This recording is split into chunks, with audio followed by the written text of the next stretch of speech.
Welcome, everyone. This is Elsie Kearns, and I couldn't stand it. Geomagnetic forces, Mercury retrograde, solar and lunar eclipses upcoming, and Pluto playing again on our stage. So I asked Pam Younghans to join us and give us some astrological help to understand exactly what's going on with the sun, moon, and stars. So, Pam, welcome. Thanks for joining us tonight.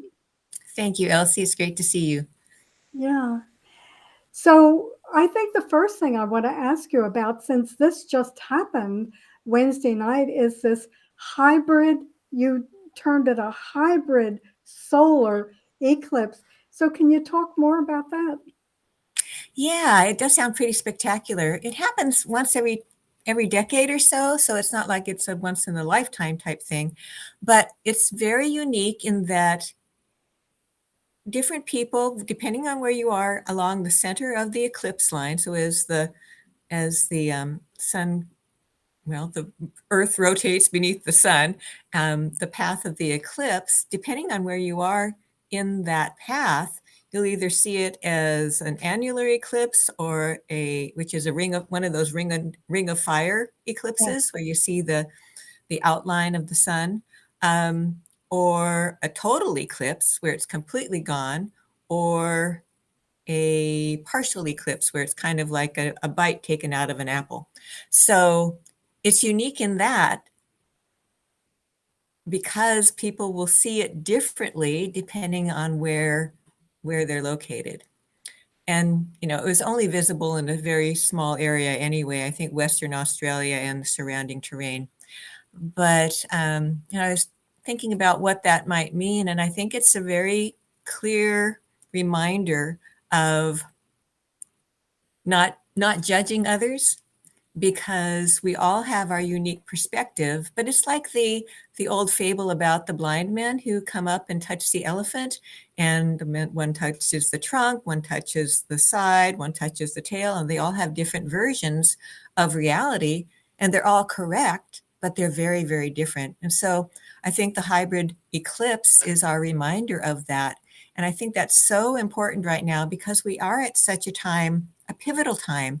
We're trying to choose to come together, to unify, and we're still struggling with but you see it that way and I see it that way, and we can't both be right. So I think that's a part of the energy that this eclipse carries, which is really powerful and I think very positive. Well, that makes sense, but why are eclipses so powerful? Because they're starting in April, but they're going to continue, you said, through May. So what makes them so powerful? Well, energetically, a new moon can be a solar eclipse, but a solar eclipse is like a mega new moon. So a new moon is new beginnings. Solar eclipse is new beginnings, major endings, major beginnings. So it carries a lot more weight. And eclipses happen every 6 months or so in Yeah. either pairs or three, but it's usually just pairs. So the energy of a new moon, we know it carries through the lunar cycle, 2 weeks to the full moon, 2 weeks until the next new moon. But the energy of an eclipse holds at least for the next 6 months until the next pair of eclipses. But astrologically, there are also ways that some of that influence filters out into, a year or more into the future. And so it becomes a bigger deal in that respect. There are also pieces of an eclipse. So I hope this isn't too much astrology, but it is an eclipse when either a new moon or a full moon is close enough to points in space called the lunar nodes. So I won't worry about explaining how they're calculated, but those lunar nodes have to do with humanity's evolutionary progress. In our individual charts, the lunar nodes show kind of our karmic past and what our soul wants us to develop in the future. I mean, in this lifetime. But globally, it's like, okay, this is the karmic past. We're all trying to rectify or move away from. And this is our evolutionary future. This is our progress on a spiritual communal level, if we can focus on that. And so each one of the eclipses also activates one of those points, either the karmic past or the evolutionary future. And so they're always pushing on us. They usually correspond with times of pretty big change. A lot of people feel them very energetically. I always think especially of the time between eclipses. So 2 weeks between eclipses, we had the new moon solar eclipse on the 19th or 20th, depending on your time zone. The full moon lunar eclipse will be on May 5th.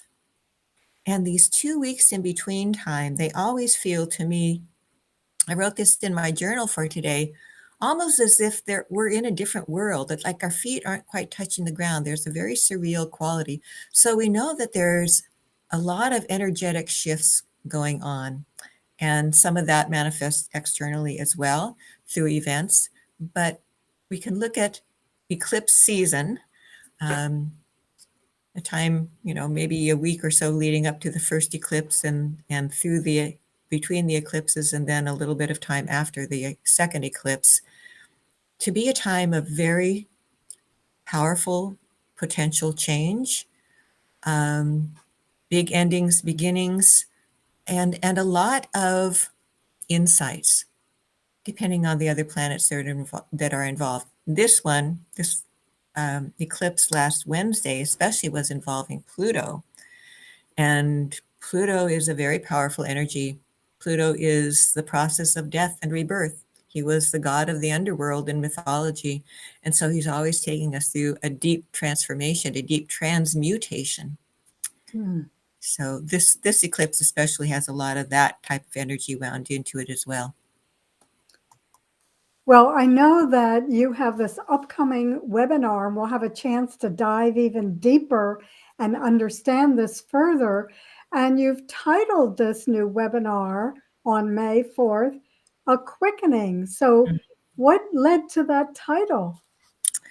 Well, that's a great question. There are a couple of things involved in that. One of them especially, so back in 2020, which we all know was started in 2020, there was an alignment between Saturn and Pluto and Jupiter. Now, I'm thinking mostly of the Jupiter-Pluto. Jupiter is it's the largest planet in our known solar system. And anything it touches, it makes bigger.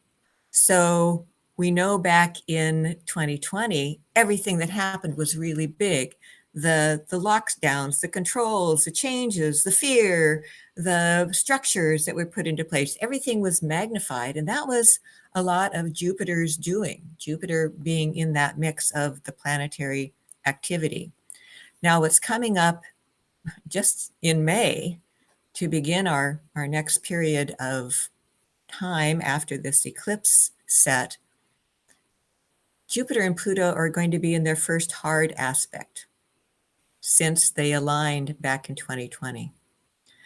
So a hard aspect pushes things. It pushes things forward because it's like we run into an obstacle and we have to increase something. We have to grow in some way in order to get beyond the obstacle.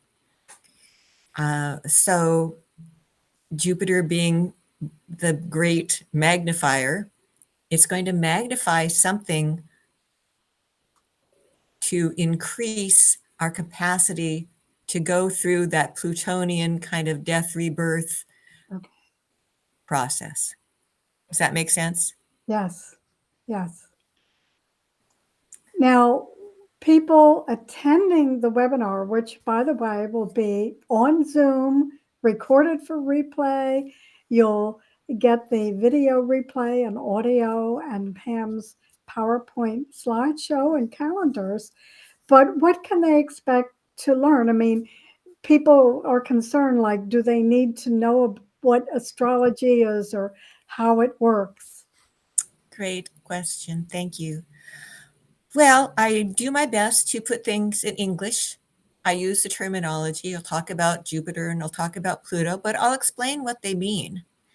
And the whole first part of the slide of the class, I'm going through kind of the overview, the planetary overview, the bigger things that are happening.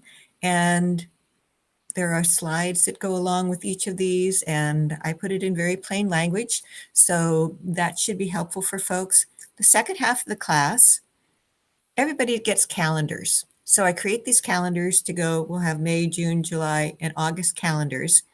And on those calendars, each day where something important is happening, I'll have the aspect listed, like Jupiter square Pluto or something like that.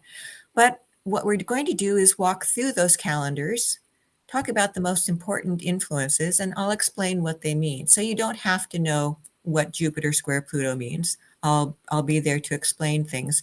And also on the calendar, and I know you love this part, Elsie, I Yes. put I put a little symbol on the days that are going to be most impactful. Now, this can be impactful in it's going to be a challenging day, or it can be impactful, there's a big opportunity here if we're in the right frame of mind. And actually, I look at all of even the challenges are a big opportunity if we're in the right frame of mind. So, we're walking through things step by step, and my hope is that it is for everyone, that you don't have to know astrology, or your own chart, although it can be fun to kind of know your own chart and bring that along for the ride, but it is not a necessity at all.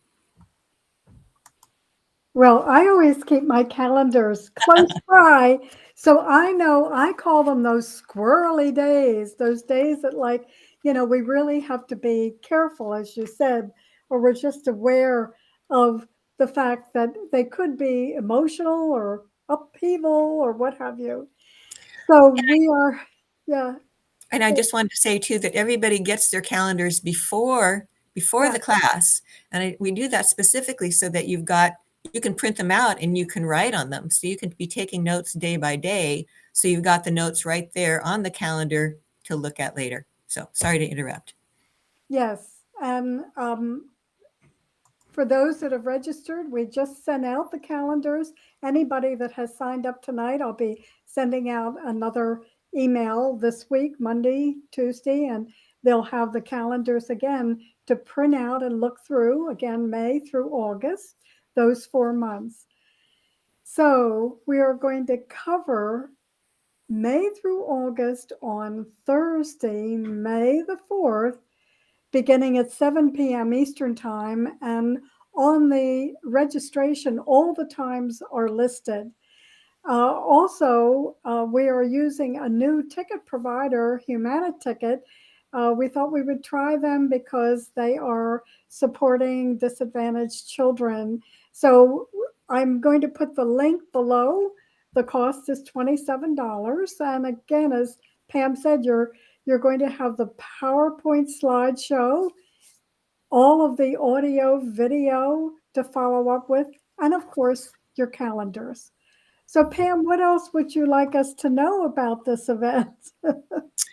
Well, I'm excited for it. I'm just finishing up the slideshow now. It's one of the things that I like to do. You know, Pluto is an Aquarius.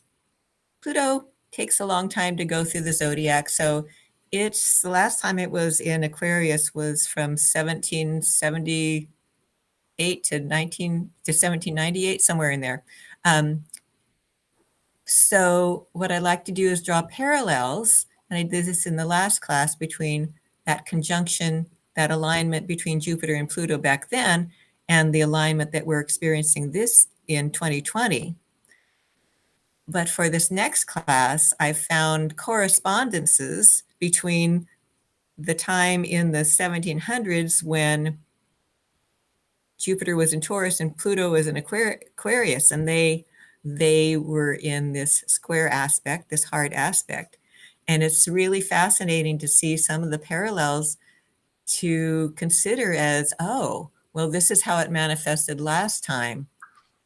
Now, in our updated world, how might that energy manifest, not exactly in the same way, but what would be our next step? Because the planets are always trying to help us evolve, help us move forward, help us be more and better than we've been before.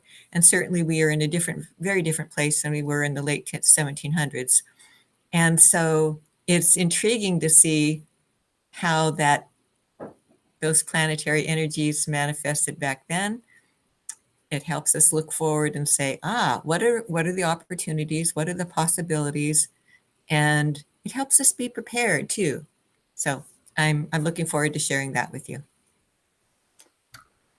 So Pam, one thing I want to go back and ask about is when you talked about the hybrid solar eclipse, you were talking about how rarely that happens. And I believe you said it only happens like once every 10 years? It's once a decade or so. decade, right? The next one will be in 2031. Okay. So that also made it another special aspect. Oh, yeah. I mean, the hybrid eclipse, it was very strongly aspecting Pluto. So all of that transformational energy. It got Mercury going retrograde last Friday. So just 2 days after the eclipse. Oh, yeah. And we've got a major geomagnetic storm going on today, which has its own array of symptoms and pressure on us on an evolutionary level. So at least we don't have a big solar flare buildup right now. We just have the geomagnetic storm. So, not everything at once anyway. Well, a quickening, the quantum shift gains momentum. So please consider joining us. Pam will be on Thursday, May the 4th, and that will be starting at 7 p.m. Eastern Time. All the details will be listed on the registration link, which we'll put right below in just a few minutes. And we welcome you to share this time with us. Pam, thanks so much for joining us tonight. It's great to see you, Elsie. Yep.